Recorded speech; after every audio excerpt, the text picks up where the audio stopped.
Keluarga korban Dina Merianti, betino muda yang ditemukan tewas mengenaskan di jero kamar rumahnya, berharap supaya pelaku pembunuhan bisa cepat ditangkap guna mempertanggungjawab ke perbuatannya.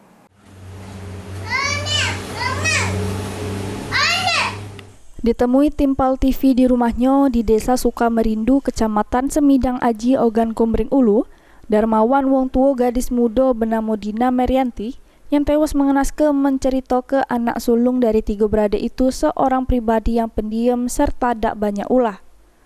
Semasa hidup, diungkap ke keluarga korban, anak betinonya jarang keluar rumah apalagi kelayapan. Pas di lingkungan rumah, korban cuma berkawan dengan beberapa wong.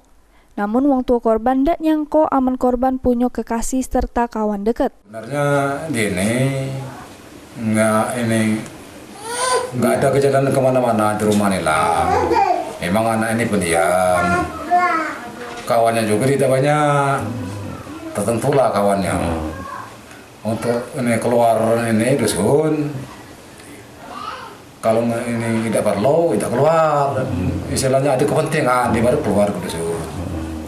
Jadi kalau ini di rumah ini lah, paling ini ke temannya situ dekat. Jadi kalau salah, aku rasa apa ke teman laki-laki lain, apa tidak mungkin lah. Tidak mungkin. Tapi sejauh ini dia punya pacar atau teman dekat, Pak? Sepengetahuan pacarnya memang ada. Saya bilang sama bapak ini, teman dekat ada ini.